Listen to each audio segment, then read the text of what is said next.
Hey guys, welcome to Tutorial Guru. Today we'll be learning how to hide our active status on Facebook. And now let's dive right in.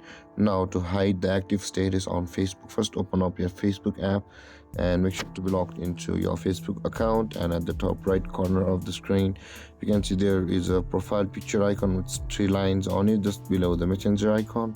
Tap on that and this interface will appear where at the top right corner of the screen you can see the gear or the settings icon. Tap on that and over here scroll down, and over here guys you can see the active status option available for us under the category of audience and visibility. At the last, tap on active status and tap on the toggle icon where it says shows when you're active, so tap on it and tap on turn off.